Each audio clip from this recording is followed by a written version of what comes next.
Oke. Selamat pagi semuanya. Are you happy today? Harus tetap happy ya. Gitu. Mungkin banyak yang terlambat kalau tak lihat ya. It's okay. Berapapun kita yang ada, nggak ada sesuatu yang kebetulan. Cece nyiapin firman ini belum sempat bikin PPT. I'm sorry karena banyak dadedor. Oke, bentar ya.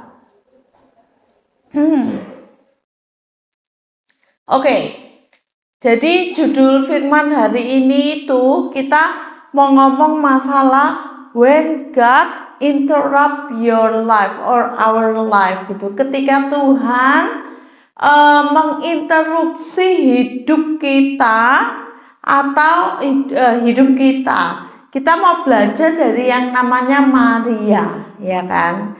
Cece nggak tahu, Cece hari-hari ini tuh sangat overwhelmed.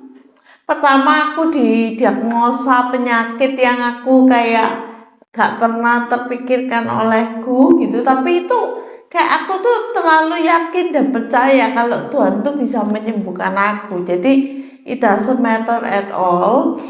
Terus yang kedua itu yang paling yang paling sangat ini itu adalah tentang my family kayak gitu. Jadi itu kayak membuat aku tuh sampai kayak overthinking gitu for a while. Tapi it's okay. Kadang masalah itu datang tanpa kita harapkan, ya kan? Semua pasti nggak ada di antara kita itu yang tiba-tiba itu kayak maksudnya tahun depan 2026 gitu pasti semuanya something is good will be happen, sudah is going to happen. Aku mungkin kalian sudah punya rencana, aku mau masuk sekolah ini, sekolah itu, nanti habis ini aku kesini, aku mau plan liburan atau apapun, rencana apapun yang kalian punya, atau mungkin aku mau milih eskul ini karena nanti biar satu sama ini, atau mungkin yang paling sepele mungkin aku pingin sekelas sama ini gitu kan ya, semoga gitu. Tiba-tiba kamu sakit, misalnya kamu sakit terus liburannya jadi cancel, atau ada anggota keluargamu, atau mungkin papa mamamu di PHK dari pekerjaan, atau tiba-tiba ada yang sakit sehingga pokoknya rencanamu itu kayak langsung berubah total kayak gitu. Benar nggak? Pernah nggak ngalami hal itu kalian? Pernah? Ya, pasti semuanya pernah. Cece pun seperti itu. Cece pun juga banyak mengalami hal-hal yang seperti itu. Apalagi kalau kita itu orangnya yang sangat well planned, dengan detail, semua harus sesuai. Kadang kita tuh nggak bisa begitu saja menerima rencana Tuhan. Malah kita mempertanyakan, betul? Kenapa kok ini tuh terjadi sama aku? Benar nggak? Benar nggak? Cece percaya kita semua gak ada satupun yang di ruangan itu tuh gak pernah ngalamin hal yang seperti Cece alamin sekarang. Tetapi ya kan, kita hari ini Tuhan itu sudah nunjukin lewat sebuah tokoh di Alkitab namanya Maria. Maria itu siapa sih? Yang kita tahu Maria itu ibu Yesus. Tapi ceritanya Maria itu dimulai way before Maria itu melahirkan Yesus. Jadi di Lukas 1 kalian baca di situ kisahnya Maria. Maria itu siapa? Dia itu hanya gadis sederhana, bukan influencer, bukan orang yang super aktif, great leader. No, bukan. Dia itu orang yang hidup sederhana, sudah bertunangan dengan Yusuf. Dan Maria itu lahir di kota Nazaret. Maria itu hidup di kota Nazaret, yang dimana kota Nazaret itu yang selalu diremehkan. Kalian buka di Yohanes 1 ayat 46, itu bicara ngomong soal kota Nazaret, itu kota yang kayak diremehkan kayak gitu. Kalian bisa cek sendiri Yohanes 1 ayat 46, kita nggak punya banyak waktu untuk buka. Terus tetapi berita baiknya, Tuhan itu memilih Maria yang bukan siapa-siapa, just like every one of us here. Seperti kita semua yang lagi duduk di ruangan ini. Kita mungkin, kamu ngerasa mungkin, aduh aku bukan siapa-siapa. I'm not special. Aku biasa aja. Aku hidup sederhana. Aku biasa. Aku baru umur muda. Maria pun umurnya masih seumuran kalian, belasan tahun Maria pada saat itu. Tapi Tuhan itu, berita baiknya, Tuhan itu tidak mencari orang yang hebat, tapi Tuhan itu lebih kepada nyari orang yang available. Available, yang selalu tersedia kapanpun Tuhan itu manggil dia. Oke? Tuhan itu juga tidak menunggu kita semua itu menjadi sempurna untuk kita itu bisa dipakai Tuhan. Jadi kamu jangan bilang, aku masih muda, mana mungkin aku dipakai Tuhan. Aku loh sate masih bolong-bolong, aku nggak begitu rohani, aku belum melayani. Siapa bilang kamu nggak bisa dipakai Tuhan? Karena Tuhan itu gak cari orang yang hebat, luar biasa, penuh talenta. Tapi Tuhan cari orang yang mau. Pertanyaannya, apakah kita mau dipakai sama Tuhan? Ya, itu poin pertama. Terus, dalam Lukas 1 ayat 28 sampai 29, yuk buka sama-sama.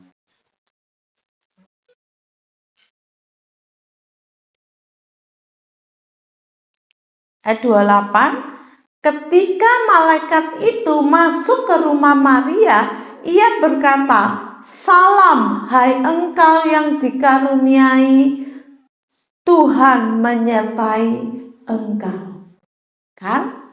Lihat, Tuhan menyertai engkau. Berarti Maria itu dikatakan apa?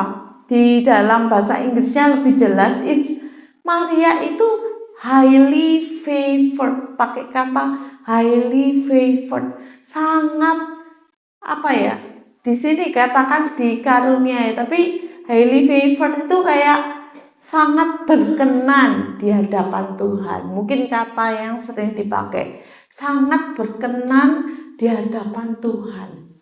Ya kan? Walaupun kamu kelihatannya kayak masih muda, tapi guys, kamu semua itu is highly favored before God. Kalian tuh coba katakan sama-sama, I am highly favored before God. Yuk, 1, 2, 3. I am highly favored before God. Amin. Amin. Nah, tapi ketika malaikat Tuhan ngomong ke Maria, Maria, kamu itu akan mengandung. Kaget dong. Gimana coba kamu kalau berdiri di sepatunya Maria, tiba-tiba ada cewek, kamu akan mengandung. Kamu belum pernah melakukan hubungan badan, ya toh, nggak punya pacar mungkin, ya loh. Kok bisa kayak gitu toh? Terus apa? Pasti kamu memikirkan, sudah pasti overthinking, bener nggak? Ya cewek, bener nggak? Wah, gimana pandangan orang tentang aku, ya toh? Apalagi kalau sudah punya tunangan, waktu itu Maria sudah punya tunangan.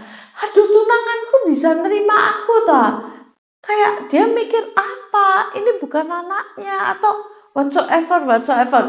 Pikirannya dia itu banyak, makanya dia itu bereaksi kayak takut dan kaget. Lihat, Maria Karena itu coba lihat ayat 29 dikatakan apa?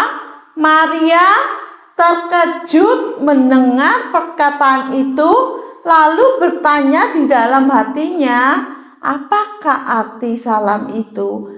Maka kata malaikat itu kepadanya, jangan takut hai Maria, sebab engkau beroleh kasih karunia di hadapan Allah. Jadi kadang kasih karunia atau perkenanan Tuhan itu seems scary. Kadang terlihat kayak menakutkan, kayak bikin kita overwhelmed, kayak kamu kayak yakin tak semuanya ini bener tak ini, kayak gitu ya kan? Pernah kalian ngalamin hal itu? Jadi percaya pasti, apalagi kalian pas sudah seperti apa kata orang, inilah beginilah begitulah ya toh. Jadi favor Tuhan atau perkenanan Tuhan itu mungkin gak selalu kelihatan nyaman, karena Tuhan itu mau bawa kita keluar dari zona nyaman kita, menjawab panggilan Tuhan. Tuhan itu mau elevate our life. Jadi kalau kamu mau naik, mau dipakai Tuhan, belum tentu kamu akan menghadapi sesuatu yang nyaman. Kamu harus siap-siap untuk menghadapi apa? Diproses. Menghadapi prosesnya Tuhan yang selalu gak nyaman. Terus kamu siap-siap untuk apa? Gak populer atau dimengerti teman atau sesuai rencana kita. Bertanya itu bukan berarti tidak beriman. Maria bertanya itu bukan berarti tidak beriman.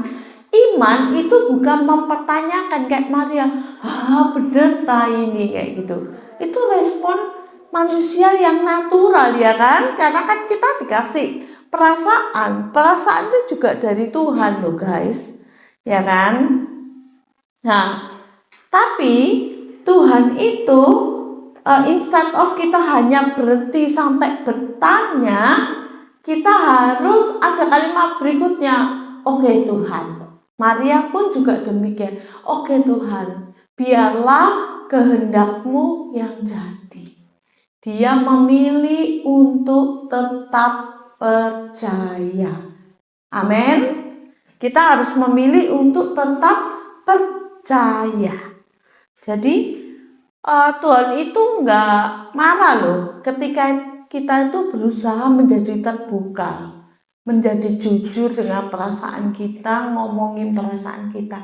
Justru Tuhan happy ketika kita itu mau ngajak Tuhan ngomong, terbuka, membicarakan perasaan kita, betapa hancurnya kita, masa depan kita. Tuhan itu more than happy untuk dengerin kita semua ngobrol sama Tuhan. Terus miracle, mujizat itu datang bukan karena kekuatan kita sendiri, tapi karena Roh Kudus yang mengerjakan mujizat itu di dalam dan melalui kita. Amin. Lukas 1 ayat ke-35. Yuk baca selanjutnya. Lukas 1 ayat yang ke-35. Jawab malaikat itu kepadanya, Roh Kudus akan turun ke atasmu dan kuasa Allah yang maha tinggi akan menaungi engkau. Sebab itu anak yang kau lahirkan itu akan disebut kudus, anak Allah. Roh Kudus akan turun ke atasmu, baru apa? Look at this. Kuasa Allah akan menaungi kita. Jadi harus ada Roh Kudus dulu yang diaktifkan, yang diam dalam kita, baru kuasa Allah akan bekerja melalui kita untuk menghasilkan mujizat. Maria berpikir kayak, how can it happen? Menurut pelajaran biologi ya kan, ketika anak itu terbentuk dari ketika sperma membuahi sel telur, benar nggak? Ya kan? Tapi ini tuh kayak di luar nalar kayak gitu, karena ini Tuhan, ini tuh mujizat yang akan terjadi. Jadi sesuatu yang Tuhan kasih di dalam hidupmu yang di luar nalar, itu berarti ada kabar baik. Tuhan mau mengerjakan mujizat melalui hidupmu, hidup kita. Amin. Tapi kita perlu apa? Kita perlu apa? Roh Kudus untuk bekerja bersama-sama dengan kita, melalui kita, supaya miracle itu terjadi. Oke, apa yang Tuhan mulai, Roh Kudus itu yang akan menyelesaikan ya mujizat itu, oke? Terus kata ya dalam Lukas 1 ayat 38, yuk baca lagi kata ya. Ini yang tadi Cece sudah sebutin, kata ya. Maria bilang, sesungguhnya aku ini adalah hamba Tuhan. Jadilah padaku menurut perkataanmu itu. Lihat responnya Maria. Jadi dia bertanya takut, tapi dia choose to trust God. Maria memilih untuk percaya kepada Tuhan. Kadang Tuhan itu ngasih kita sesuatu yang sepertinya melebihi dari kemampuan kita. Tapi kalau kita memilih untuk percaya Tuhan, mempercayai Tuhan, Roh Kudus akan bekerja bersama-sama dan melalui kita untuk menghasilkan mujizat, untuk mengerjakan mujizat dalam hidup kita. Jadi tidak ada yang mustahil. Amin. Tidak ada yang mustahil bagi Dia. Amin. Ayo katakan sama-sama. 1, 2, 3. Tidak ada yang mustahil bagi Tuhan. Katakan sekali lagi. Katakan, tidak ada yang mustahil bagi Tuhan. Katakan, tidak ada yang mustahil bagi Tuhan. Itu adalah firman Tuhan. Di dalam Lukas 1 ayat keberapa itu? Cece lupa. Itu ada ngomong tidak ada yang mustahil bagi Tuhan. Perkatakan itu perkataan firman. Dan firman itu adalah ya dan amin. Perkataan yang dikeluarkan, firman yang dikeluarkan dari mulut kita itu tidak akan kembali dengan sia-sia. Kalau kita itu memperkatakannya dengan full authority. Yes Tuhan, aku percaya. Aku percaya, aku percaya. Oke? Jangan ragu, tapi percaya. Karena kamu punya Roh Kudus yang bisa membuat kita itu percaya dan membuat firman itu bekerja. Itu karena ada Roh Kudus. Kita akan bisa mengatakan setiap firman itu dengan otoritas daripada Tuhan. Amin. Jadi Tuhan manggil kalian, mungkin Tuhan itu sedang memanggil kita semua, manggil kalian itu untuk hidup benar di tengah pressure, tekanan kelompok atau tekanan teman-teman lingkungan, tekanan lingkungan kalian. Jadi maybe it's not easy. Ya untuk hidup di zaman sekarang yang kamu mungkin masih bisa kayak gak kuat untuk tampil beda gitu. That's why kita perlu care. Supaya kita itu saling diingatkan. Supaya ketika kita itu sudah mulai goyah, itu kamu itu bisa ada your brother and sister in Christ untuk menjaga kamu. datang ke gereja kita. Firman saat teduh itu juga membantu kita. Oke, terus melayani, mungkin panggilan hari ini itu panggilan buat kita semua untuk terus melayani dan setia. Melayani walau kamu merasa belum siap. I'm not perfect yet, aku masih ngelakuin ini. Tapi itu tidak menghalangi kalian untuk menjawab panggilan Tuhan untuk kalian melayani. Apapun itu. Mungkin asyir atau apa, bukan dari. Jangan, hati-hati ya, itu bisa aja bukan dari Tuhan. Perkataan Tuhan tuh selalu mengencourage kalian tuh untuk maju, untuk melayani. Tapi kalau itu perkataan atau kalimat discouragement, kayak perkataan yang melemahkan kamu, itu mungkin bukan dari Tuhan, mungkin bukan dari Roh Kudus.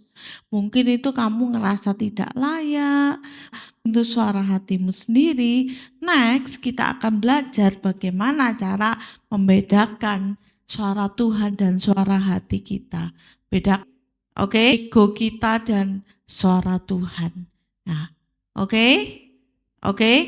Jadi, seperti Maria, mungkin hari ini Tuhan sudah taruh sesuatu di dalam hati kalian masing-masing. Cece percaya, mungkin Cece apa yang Tuhan taruh dalam hatinya Cece itu berbeda dengan masing-masing kalian, ya kan? Tetapi ingat, ketika Tuhan sesuatu itu sudah ada di hatimu, itu Tuhan yang menaruhnya di sana. Oke, jadi kamu berdoalah dan mintalah courage atau keberanian bisa berkata, kamu bisa menjawab panggilan Tuhan. Untuk kamu bisa berkata, ya, I trust God. Amin. Yuk, mari Cece nggak panjangin firman Tuhan. Kita mau lanjut menyembah Tuhan.